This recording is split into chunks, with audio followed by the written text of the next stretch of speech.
الحمدللہ نحمده ونستعینه ونستغفره ونؤمن به ونتوکل علیہ ونعوذ باللہ من شرور انفسنا ومن سیئات اعمالنا من يهد الله فلا مضل له ومن يضلله فلا هادي له ونشهد ان لا اله الا الله وحده لا شريك له ونشهد أن سيدنا ومولانا محمدا عبده ورسوله صلى الله عليه وعلى آله وأصحابه وبارك وسلم تسليما كثيرا أما بعد فأعوذ بالله من الشيطان الرجيم بسم الله الرحمن الرحيم ولا تقولوا لمن يقتل في سبيل الله أموات بل أحياء ولكن لا تشعرون وقال النبي صلى الله عليه وسلم لا يؤمن أحدكم حتى أكون هواه تبعا لما جئت به أو كما قال عليه الصلاة والسلام صدق الله العظيم وصدق رسوله النبي الكريم رب اشرح لي صدري ويسر لي أمري واحلل عقدة من لسانی یفقهوا قولی. ایک مرتبہ نبی اکرم صلی اللہ علیہ وسلم پر درود شریف پڑھ لیجیے. اللہم صلی علی محمد وعلی آل محمد کما صلیت علی ابراہیم وعلی آل ابراہیم انک حمید مجید. اللہم بارک علی محمد وعلی آل محمد كما باركت على إبراهيم وعلى آل إبراهيم إنك حميد مجيد. محترم بزرگوں اور عزیز دوستوں، اللہ تبارک و تعالیٰ کا احسان، اللہ کا فضل اور اللہ کا کرم ہے کہ اللہ تبارک و تعالیٰ نے ہم تمام کو نماز جمعہ کے لیے مسجد جلد سے جلد آنے کی توفیق نصیب فرمائی. جو باتیں کہیں جائیں اللہ تعالی ہم تمام کو اس پر عمل کرنے کی توفیق نصیب فرمائے. کون سا مہینہ شروع ہے؟ محرم. کون سا؟ محرم.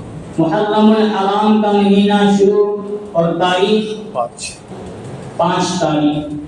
سچی آگے جو بھاگ پیچھے بیٹھے ہیں آگے بیچ میں بہت جگہ خالی ہے.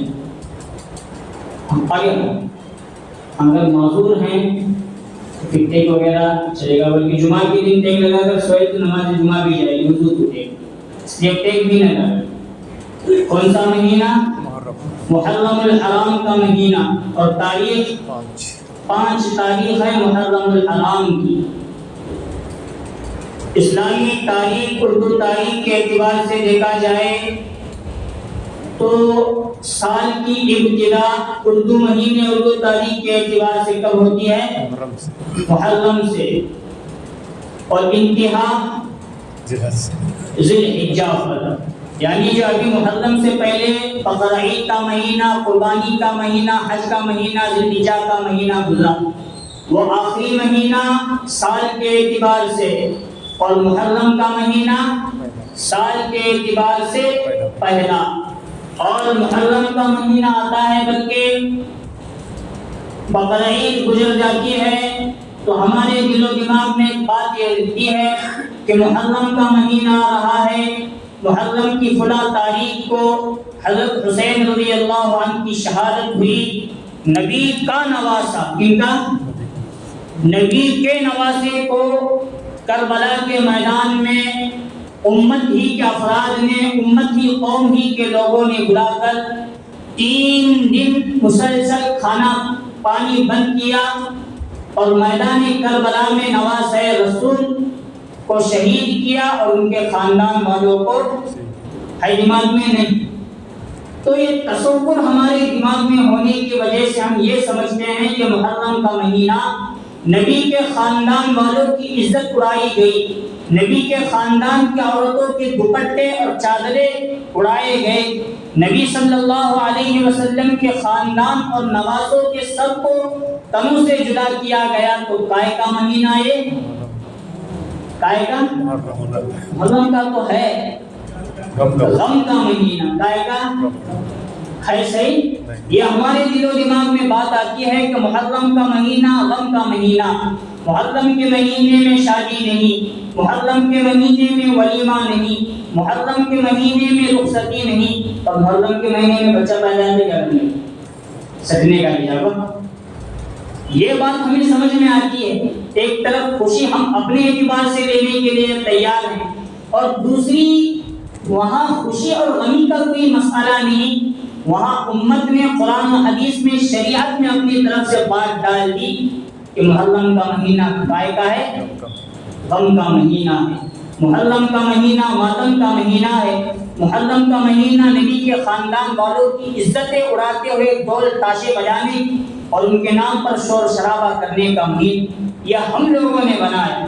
ورنہ اسلامی مہینے کے اعتبار سے سال کا آخری مہینہ بھی قربانی کا مہینہ اور سال کا ابتدائی مہینہ بھی ذی الحجہ کا مہینہ بھی قربانی کا مہینہ ہے، اور محرم کا مہینہ بھی قربانی کا مہینہ ہے۔ وہ کیسے ہے؟ محرم کی پھر نواز رسول کی پوری تاریخ کئی مرتبہ ہو چکا ہے، اس مرتبہ ایک الگ انداز میں کہ یہ دونوں مہینے سال کی ابتدا کی قربانی سے ہوتی ہے اور سال کی انتہا کی قربانی سے ہوتی ہے۔ جب امت قربانی دینے کے لیے تیار ہو جائے، چاہے آج کے اعتبار سے جنگ و جہاد اور قتل و قتال نہیں، لیکن اپنے جان، اپنے مال اور اپنے وقت کی اللہ کے راستے میں نکل کر مساجدوں کو آباد کر کے، خانقاہوں کی طرف جا کر، مدارس کی طرف جا کر دعوت و تبلیغ میں 3 دن چلے 4 مہینے لگا کر یہ بھی اگر قربانی امت دے تو آج بھی وہی ایمان، وہی دین زندہ ہونے کے لیے تیار ہے جو دین نواز رسول میں کربلا کے میدان میں ختم ہونے نہیں۔ قربانی کا مہینہ کیسے؟ جب ذی الحجہ کا مہینہ شروع ہوتا ہے تو ہم اس کی تاریخ سنتے ہیں، واقعات سنتے ہیں۔ ایک باپ اور ایک بیٹے نے اللہ کے نام پر قربانی پیش کی۔ کون تھے وہ؟ حضرت ابراہیم نے اپنے بیٹے کی قربانی پیش کی، حضرت اسماعیل علیہ السلام۔ لمبے چوڑے بیانات ہوئے، ہم نے اللہ کے نام پر قربانیاں بھی دی، اللہ ان قربانیوں کو پیش ہم نے کیا، اللہ قبول فرمائے۔ اور امت مسلمہ کو ہر عمل اللہ کے لیے کرنا ہے تاکہ اللہ راضی ہو جائے۔ جب اللہ راضی تو ہم دنیا میں بھی کامیاب اور آخرت میں بھی کامیاب ہو جائیں۔ ذی الحجہ کا مہینہ تھا، تاریخ گزرتے گزرتے گزرتے ایسے وقت میں آ رکی، حضرت تیسرے خلیفہ کون؟ حضرت مجھے ایسا لگتا ہے انگلش، کنڑ، مراٹھی کالج پڑھ کے ہم لوگ اردو بھی بھول گئے اور اسلامی تعلیم بھی سامنے والے امیر صاحب وغیرہ جو بولتے ہیں بٹ سے تو پڑھی ہے تو پہچان نہیں رہی۔ حضرت تیسرے خلیفہ، تیسرے امیر المؤمنین حضرت عثمان غنی رضی اللہ عنہ، یہ وہ صحابی ہیں جن کے بارے میں نبی صلی اللہ علیہ وسلم نے فرمایا ایک بیٹی کی انتقال ہوا، انتقال کے بعد حضور نے اپنی دوسری بیٹی ان کے نکاح میں دی اور ان کا بھی انتقال نبی کے دور میں، نبی کے موجودگی میں ہوا۔ تو حضور نے فرمایا، حضرت فاطمہ کا نکاح اس وقت ہو چکا تھا غالباً، حضور نے فرمایا عثمان، محمد ابن عبداللہ صلی اللہ علیہ وسلم کی اور بیٹیاں ہوتی یکے بعد دیگرے میں عثمان کے نکاح میں دیتا۔ عثمان تم ذی النورین ہو، تم دو نور والے ہو، نبی صلی اللہ علیہ وسلم کے دو بیٹیوں کے اعتبار سے داماد، نبی صلی اللہ علیہ وسلم کے بہت قریب، نبی صلی اللہ علیہ وسلم نے کتابت وحی کا کام حضرت عثمان غنی رضی اللہ عنہ کے سپرد کیا تھا۔ لیکن امت کے افراد کو امت کے افراد ہیں، جو نبی صلی اللہ علیہ وسلم کے نہیں مانتے، کسی کی نہیں مانتے. ایک وقت وہ آیا مکمل 12 سال تک حضرت عثمان غنی رضی اللہ عنہ خلافت پر رہے اور امیر المؤمنین بن کر دین اسلام کا پرچم پوری دنیا میں لہراتے رہے. لیکن امت کے افراد نے وہ کارنامہ انجام دیا اس وقت سے لے کر آج تک، اور آج سے لے کر صبح قیامت تک حضرت عثمان جیسا مظلوم شہید ہونے والے شخص کوئی نہیں گزرے. حضرت عثمان جیسے اتنی بے دردی سے امت کے افراد نے ذی الحجہ کے مہینے میں ان کو قربان کیا، ان کو شہید کیا. وہ تاریخ تھی 18 ذی الحجہ. 40 دن ان کے گھر کا محاصرہ کیا گیا. 40 دن تک ان پر پانی اور کھانے کو بند کیا گیا. وہ بند کرنے والے صحابہ نہیں تھے، وہ بند کرنے والے صحابہ نہیں تھے، وہ بند کرنے والے وہ تھے جو نبی کے ناموس کو ذلت اور رسوائی تک لے جانے والے تھے. وہ پہلا قدم وہ لوگ رکھ رہے تھے حضرت عثمان کی جان پر، اور ان کا آخری قدم تھا نبی صلی اللہ علیہ وسلم کے نواسے حضرت حسین رضی اللہ عنہ کی گردن اور کاٹنے تک، ان کو ذبح کرنے تک. ابتدا یہاں سے ہوتی ہے. ذی الحجہ کا مہینہ اور ذی الحجہ کی 18 تاریخ اور اس سے پہلے مکمل 40 دن تک حضرت عثمان غنی رضی اللہ عنہ پر کھانا بند، پانی بند، ان کو اپنے گھر کے اندر قید کیا گیا. اور عثمان تو وہ عثمان ہیں.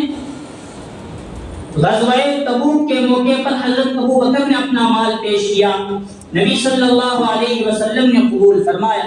حضرت ابو بکر سے حضور نے فرمایا ابو بکر گھر میں کیا چھوڑ کر آئے ہو؟ انہوں نے کہا اللہ اور اس کا رسول چھوڑ کر آیا ہوں. ادھر حضرت عمر رضی اللہ عنہ اپنا آدھا مال اپنے پورے مال میں سے لے کر آئے. نبی صلی اللہ علیہ وسلم نے سوال کیا عمر تم کیا لے کر آئے، تم کیا چھوڑ کر آئے ہو؟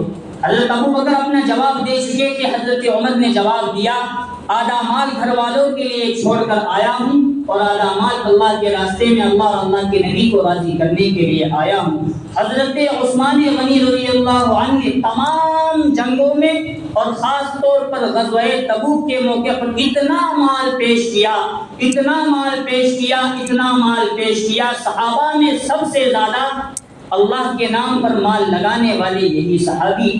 حضور ان کے مال کو الٹ پھلٹ کہا کرتے تھے اور کہتے تھے کہ اللہ کا نبی بھی حضرت عثمان سے راضی اور اللہ بھی حضرت عثمان سے.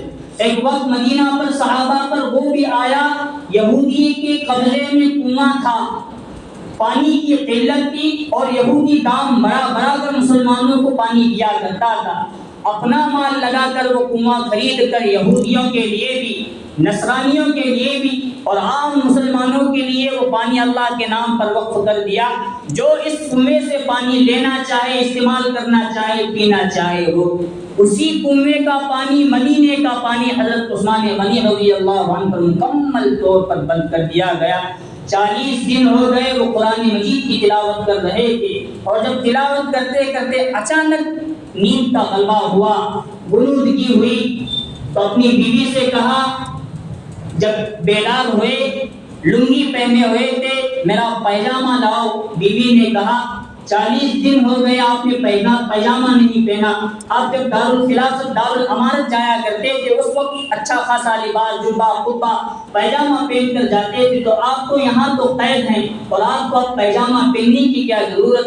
اسی لنگی پر رہ کر قرآن مجید کی تلاوت کیجیے. حضرت عثمان غنی رضی اللہ عنہ نے فرمایا میں جب قرآن کی تلاوت کر رہا تھا، ذی الحجہ کی کتنی تاریخ میں کیا بیان کر رہا ہوں سمجھ میں آ رہا ہوگا.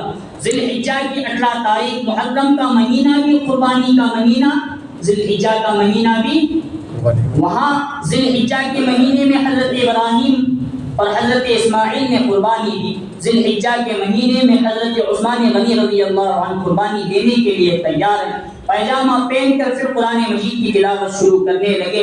اپنی بیوی سے کہا مجھے نبی صلی اللہ علیہ وسلم کی فی الحال زیارت ہوئی ہے اور یہ وقت شروع کا وقت سحر کا وقت ہے. مجھے نبی صلی اللہ علیہ وسلم نے فرمایا عثمان تم روزے کی حالت میں آج رہو، سحری تم اپنے دسترخوان پر کرنا، افطاری میرے ساتھ میرے دسترخوان پر کرنا. میری امت کے افراد آج تمہیں قتل کرنے والے ہیں. شام ہوتے ہوتے ہوتے وہ وقت آیا حضرت علی رضی اللہ عنہ نے پہرے داری کے طور پر حضرت حسین اور حضرت حسین رضی اللہ عنہما کو ٹھہرا دیا. حضرت عثمان تک کوئی ظالم شخص ان کے جسم تک بھی نہ جا پہنچے. ان کی حفاظت کے لیے لگے رہنا. وہ حفاظت کرتے رہے, وہ بھی زخمی ہو رہے, بہت سارے صحابہ زخمی ہوئے, لیکن امت کے کچھ بدبخت افراد پیچھے راستے سے ہو کر حضرت عثمان غنی رضی اللہ عنہ کے قتل کرنے کے لیے, شہید کرنے کے لیے ان کی چھت کو پھاڑ کر ان کے گھر میں پھلانگ لگا کر وہ اندر آ گئے. حضرت عثمان قرآن مجید کی تلاوت کر رہے تھے. فَسَيَكْفِيكَهُمُ اللَّهُ وَهُوَ السَّمِيعُ الْعَلِيمُ. اس آیت تک پہنچے تو ظالموں نے وار کیا تو ان کی بیوی نے اپنے ہاتھوں پر اسے روکا, ان کا ہاتھ اور ان کی انگلیاں کٹ گئی. حضرت عثمان رضی اللہ عنہ قرآن مجید کی تلاوت کرتے رہے. ظالموں نے اسی وقت اسی حالت میں ان کو مارا تو ان کا ایک بازو سیدھا بازو کٹ کر گر گیا. حضرت عثمان نے فرمایا اگر اس وقت تمہارے ماں باپ بھی زندہ ہوتے تو میں نبی کا داماد ہوں, یہ دیکھ کر وہ تم پر لعنت بھیجے, تم نبی کے داماد اور حضرت عثمان کو قتل کرنے کے لیے تیار ہو گئے ہو. ظالموں نے ابھی تک ان پر رحم نہیں آیا.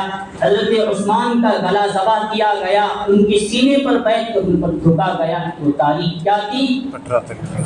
ان سے بڑا مظلوم اسلام کی تاریخ میں کوئی نہیں گزرا, لیکن ماتم ہم کرتے کس کا ہے؟ اور قرآن کیا کہتا ہے؟ وَلَا تَقُولُوا لِمَنْ يُقْتَلُ فِي سَبِيلِ اللَّهِ أَمْوَاتٌ بَلْ أَحْيَاءٌ وَلَكِنْ لَا تَشْعُرُونَ. جو اللہ کے راستے میں شہید ہوتے ہیں ان کو تم مردہ نہ کرو, بل احیاء, بلکہ وہ تو زندہ ہیں.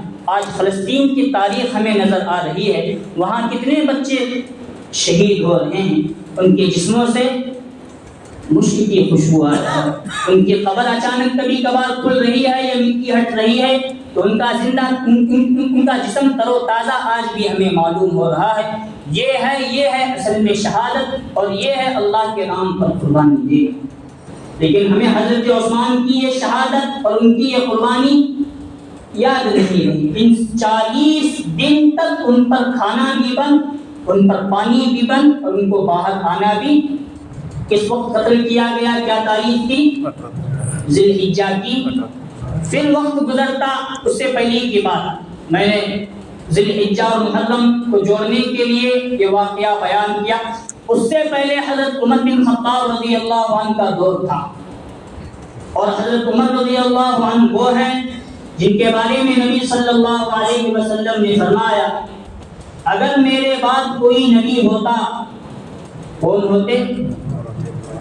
کتنے بڑے صحابی ہوں. قرآن میں 22 کم و بیش مقامات ایسے ہیں حضرت عمر کی زبان سے الفاظ نکلا کرتے تھے, اس کے بعد جبرائیل حضرت عمر کے زبان سے نکلے ہوئے باتوں الفاظ کو وحی بنا کر اللہ کی طرف سے لے کر آیا کرتے. امت کے افراد نے ان کو بھی ایسے ہی نہیں چھوڑا, ان کو بھی بے دردی سے. ایک غلام ابو لؤلؤ فیروز غالباً وہ حضرت عمر رضی اللہ عنہ کے دربار میں آیا. بازار میں حضرت عمر گشت کر رہے تھے تو اس نے اپنے مغیرہ بن شعبہ رضی اللہ عنہ کی شکایت کی کہ میرا آقا, میرا مالک مجھ سے جزیہ اور مجھ سے پیسہ زیادہ وصول کرتا ہے. حضرت عمر رضی اللہ عنہ نے بازار ہی میں اس سے پوچھا تو کیا کام کرتا ہے؟ اس نے کہا میں نقاشی کرتا ہوں, پتھروں پر یا کسی اور چیزوں پر ایسی نقاشی کرتا ہوں کہ پورے ملک کے اندر, پورے مدینہ, مکہ, سعودی عرب میں مجھ سے زیادہ بہترین نقاشی کرنے والا. جب تو فن کا ماہر ہے تو تیرے لیے یہ مہینہ پیسہ ادا کرنا, جزیہ ادا کرنا کوئی زیادہ مقدار نہیں ہے جو انہوں نے لگائی ہے. تو اس نے کہا ٹھیک ہے, آپ نے میرا ایسا فیصلہ کیا تو اب میں آپ کا ایسا فیصلہ کروں گا کہ پوری دنیا تک وہ میرے فیصلے کی آواز. کون کہہ رہا ہے؟ وقت کا غلام. اور کن کو کہہ رہا ہے؟ وقت کے بڑے خلیفہ, ایسے خلیفہ جنہوں نے 22 لاکھ مربع میل تک اسلام کے پرچم کو لہرایا, اسلام پھیلایا. ان کو بازار میں ٹھہر کر دھمکی دے رہا. چاہتے تھے تو بدلہ لے سکتے تھے, چھوڑ دیا کیونکہ اس نے ابھی تک کوئی جرم کیا ہی نہیں تو اسے سزا دے دی جائے. ذی الحجہ کی 27 تاریخ آئی. کتنی؟ پھر اس ابو لؤلؤ غلام فیروز نے خنجر بہترین سا تیار کیا اور زہر کے اندر اس کو ڈبو کر رکھا اور انتظار میں رہا کہ کب حضرت عمر رضی اللہ عنہ پر وار کروں اور ان کو میں قتل کر دوں، ان کو شہید کر دوں۔ ذی الحجہ کی 27 تاریخ کی حضرت عمر رضی اللہ عنہ صبح کی نماز پڑھانے کے لیے مسجد نبوی صلی اللہ علیہ وسلم تشریف لائے۔ حضرت عمر اور صحابہ کرام کے آنے سے پہلے محراب میں کسی جگہ آ کر وہ غلام ابو لؤلؤ فیروز، غالباً جس کا نام میں آگے پیچھے کچھ بھول رہا ہوں یا ہے وہی، زہر آلود خنجر لے کر چھپ کر بیٹھا اور حضرت عمر رضی اللہ عنہ نماز پڑھانے کے لیے صبح کی مصلی پر تشریف لائے اور رکعت باندھ کر سورہ فاتحہ اور دوسری سورت کی تلاوت شروع کی۔ اس نے زہر آلود خنجر نکال کر حضرت عمر رضی اللہ عنہ کے شکم مبارک پر، پیٹ مبارک پر 3 ایسے وار کیے کہ ان کا پیٹ چاک ہو گیا اور ان کا پیٹ پورا پھٹ گیا۔ اسی حالت میں وہ بازو سر کے حضرت عبد الرحمن بن عوف رضی اللہ عنہ آگے بڑھے اور انہوں نے نماز مکمل کی۔ 4 دن اسی حالت میں 27، 28، 29، 30 محرم، 30 ذی الحجہ گزری۔ محرم کی پہلی تاریخ تھی، اس وقت حضرت عمر رضی اللہ عنہ کا انتقال ہوا۔ کس تاریخ کو ہوا؟ ایسے خلیفہ کا انتقال ہوا، انہوں نے قربانی دی، انہوں نے جام شہادت نوش کیا، لیکن ہم منا کیا رہے ہیں محرم کی 10 تاریخ کو؟ اگر منانا ہی اتنے بڑے شوق ہے، زور شوق سے منانا ہے، تو پھر سب سے پہلے حضرت عمر رضی اللہ عنہ کا بھی ماتم منانا۔ اگر غم کرنا ہے نواسۂ رسول کے نام پر تو پہلے کن کے نام پر غم کرنا ہوگا؟ حضرت عثمان کے اور حضرت، کیونکہ تاریخ ہی نہیں نا اسلام کی۔ قرآن کہتا ہے وَلَا تَقُولُوا لِمَن يُقْتَلُ فِي سَبِيلِ اللَّهِ أَمْوَاتٌ، جو اللہ کے راستے میں شہید ہوتے ہیں وہ مردہ نہیں ہوتے، وہ زندہ ہوتے ہیں، اور ان پر ماتم واتم کچھ نہیں۔ یہ کفار و مشرکین یہود و نصارہ کا طریقہ ہے کہ مگر مچھ کے آنسو بہائے جائے اور دکھائے جائے کہ ہم نبی کے خاندان سے محبت کرتے ہیں، اور اس امت کے افراد کے سامنے کتنے بھی بیانات آج کیے جائیں، پہلے کے مقابلے میں اب کے مقابلے میں بعد میں یہ سلسلہ بڑھتا چلا جا رہا ہے۔ ہم بار بار یہ بات کہتے ہیں، اور کئی علماء اکرام بیان کرتے ہیں کہ ماتم منانا، محرم کے مہینے کو غم کا مہینہ کرنا، پھر اس کے جو رسم و رواج اور فسق و فجور ہیں ان کو منانا، یہ شیعہ کا عقیدہ ہے، یہ اہل السنتی والجماعت کا عقیدہ نہیں۔ اور یہاں جو کچھ بدعات، رسومات، خرافات ہیں وہ بھی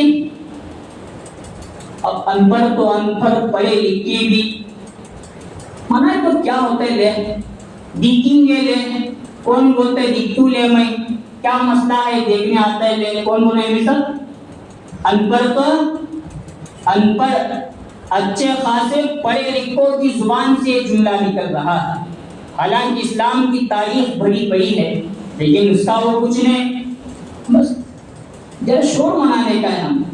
ہم سچے محبین نبی ہیں، ہم سچے نبی صلی اللہ علیہ وسلم کے خاندان سے محبت کرنے والے ہیں۔ ان پڑھ تو ان پڑھ، پڑھے لکھے بھی، اللہ معاف فرمائے۔ اور ہم سمجھ رہے ہیں کہ ہم نبی صلی اللہ علیہ وسلم کی محبت کا حق ادا کر رہے ہیں، اور ہم سمجھ رہے ہیں کہ نبی صلی اللہ علیہ وسلم کے خاندان کی محبت کا حق ادا کر رہے ہیں۔ پھر وقت بدلا، محرم الحرام کا مہینہ شروع ہوا، کوفہ کی طرف سے حضرت حسین رضی اللہ عنہ کے نام خطوط آئے کہ آپ مدینہ منورہ، مکہ مکرمہ چھوڑ کر کوفہ کی طرف تشریف لائے، ہم آپ کے ہاتھ پر بیعت کرنا چاہتے ہیں۔ حضرت حسین رضی اللہ عنہ اپنا قافلہ اپنے گھر والوں کو لے کر نکلے، اور 7 تاریخ، غالباً 7 یا 8 تاریخ کو کربلا کے میدان میں پہنچے۔ 3 دن تک وہ جنگ جاری رہی غالباً، اور 3 دن تک پانی بند رہا، اور مسلسل 3 دن حضرت حسین رضی اللہ عنہ کربلا کے میدان میں لڑتے رہے۔ اور آخری 10 محرم الحرام کی آخری دن تک تنہا جمعہ کی نماز نہیں، جمعہ کے بجائے ظہر کی نماز پڑھ کر پھر عصر تک وہ تنہا لڑتے رہے۔ جب عصر کا وقت آیا، سجدے میں ان کا سر تھا اور ظالم فوج کے لوگوں نے حضرت حسین رضی اللہ عنہ کے سامنے آ کر نماز ہی کی حالت میں ان کا سر ان کے تن سے جدا کر دیا۔ کس حالت میں تینوں کو شہادت نصیب ہوئی؟ اصل میں عنوان کیوں لے رہا ہوں، 2-3 جمعہ کے بعد مجھے ایک اہم عنوان پر بات کرنا ہے، تو 2-3 کی 1 مہینے کی پہلے کی تیاری۔ کس حالت میں حضرت حسین کو موت آئی، شہید ہوئے؟ نماز کی حالت تھی، سجدے کی حالت۔ یہ کرو، یہ طریقہ ہے نبی کا طریقہ، یہ طریقہ ہے اہل بیت کا طریقہ۔ اور وہاں حضرت عمر رضی اللہ عنہ کو کس حالت میں موت آئی، شہید ہوئے؟ وہ بھی یہ ہے طریقے سے منانا ہے تو نمازیں پڑھو ان کے نام سے۔ ابھی بہت اچھی چیز ہے، حالانکہ دوسرے اعتبار سے ہے۔ میں نے دیکھا ابھی وہ جیسے ہمارے ہاں دعوت و تبلیغ کا سلسلہ ہے، سنی لوگوں کے یہاں بھی دعوت و تبلیغ کا سلسلہ، معلوم ہے کہ نہیں؟ کیا کہتے ہیں ان کو؟ جماعت اسلامی کہتے ہیں۔ تو وہ لوگ حضرت حسین رضی اللہ عنہ کو اس کا ثواب پہنچے، اس لیے 3 دن کی جماعت 10، 11، 12 کو نکال رہے۔ وہ لوگ سدھر گئے، حالانکہ وہ لوگ کر رہے تھے، ان کو دیکھ کر ہم دعوت و تبلیغ کے لوگ کرنا شروع کر، انہوں نے چھوڑ دیا۔ اور کیا سمجھ رہے ہیں؟ ان کے نام پر ہم جائیں گے اللہ کو راضی کرنے کے لیے، دین کی باتیں کریں گے، ہمارے چلنے پھرنے کا ثواب خاندان نبی کو پہنچے، اور ہم کیا کر رہے ہیں؟ پڑھے تو پڑھے، ان پڑھ تو ان پڑھ، پڑھے لکھے بول رہے ہیں، جا رہے ہیں، بچوں کو بھی لگا دے رہے ہیں، اور کسی کو پرواہ نہیں نبی کے خاندان کے ساتھ کیا گزر رہی ہو۔ اور حضرت عثمان رضی اللہ عنہ کس حالت میں شہید ہوئے؟ یہ موت اصل موت ہے، اور یہی موت آئی تو دنیا میں بھی کامیاب اور آخرت میں بھی پی کو پیٹ سڑا، منہ سے کیڑے پڑنے لگے، ایسی موت آئی تو کیسے؟ مولانا صدام نماز جنازہ پڑھانا وصیت بھی، عبدالقادر چاچا نماز جنازہ بھلانا یہ وصیت بھی، دعوت و تبلیغ کے ذمہ دار جنازے میں شامل ہونا بھی، پیرانی پیر کا پوترا خواجہ معین الدین چشتی کا نواسا، ایسے لوگوں کے جنازے میں علماء دعوت و تبلیغ کے ساتھیوں کا جانا ناجائز، فتوے کے اندر علماء نے لکھا ہے کتابوں کے اندر، اس کی ہمیں پرواہ نہیں۔ ان کو سدھارنا، ایسے لوگوں کے بارے میں اللہ کے راستے میں نکالنا، ان کو نہیں۔ ہمارا بھی رخ ابھی واپس کدھر ہو رہا ہے؟ یہ محرم الحرام کا مہینہ غم کا مہینہ نہیں۔ اور جب حضرت حسین رضی اللہ عنہ کربلا کے میدان میں شہید ہوئے، کوفہ کے سڑکوں پر یزیدی لوگ خنجر، تیر، تلوار لیے ہوئے کھڑے تھے، اور بیچ راستے سے امام زین العابدین جو میدان کربلا میں جنگ میں تو آئے تھے، لیکن جنگ لڑنے کے لیے میدان میں نہیں آئے، اس لیے کہ وہ بیمار تھے۔ اور نبی صلی اللہ علیہ وسلم کی خاندان کی عورتیں جن کے سروں سے دوپٹے اڑائے گئے تھے، جن کے برقعے اور حجاب کی بے حرمتی کی گئی تھی، ان کو بیچ راستے سے لے جایا جا رہا تھا، اور یزیدی لوگ نعرے لگا رہے تھے کہ ہم جنگ جیت گئے، حسین جنگ ہار گئے۔ اور وہ لوگ جو حلیہ بنائے ہوئے تھے، آج کے یزیدی لوگ بھی وہی حلیہ بنا کر محرم کے نام پر تاشے بجانا، ڈھول بجانا اور غلط چیزیں کرنا، یہ سب ہمارے یہاں بھی آ رہا ہے، اور ہم سمجھ رہے ہیں کہ ہم محبت کا حق ادا کر رہے ہیں۔ صحابہ اکرام کے تعلق سے گزشتہ میں نے کہا تھا، اور آج پھر ایک دعوت فکر دیتا ہوں، 2-3 چیزیں اپنی زندگی میں کبھی بھی نہ کرنا۔ ایک کفر نہ کرنا، دوسرا شرک نہ کرنا، اور تیسرا انبیاء سے لے کر صحابہ، صحابہ سے لے کر اولیاء، اولیاء سے لے کر علماء اکرام کی ذرہ برابر بے ادبی نہ کرنا۔ اگر تم لوگ بے ادبی کریں گے، ہم لوگ بے ادبی کریں گے، کل قیامت کے میدان میں یہ انبیاء، یہ صحابہ، یہ تابعین، تابعین، اولیاء اکرام، علماء اکرام گریبان پکڑے کہ دین کو تم تک پہنچانے کا کام ہم لوگوں نے کیا، اللہ نے ہم سے لیا اور تم نے ہمارے بارے میں ایسا کیا، یہ گریبان پکڑ کے سوال کیے تو پھر ایک قدم نہ آگے بڑھ سکیں گے نہ ایک قدم پیچھے ہٹ سکیں گے۔ میں عنوان ادھورا چھوڑ رہا ہوں، کچھ اور باتیں تھیں۔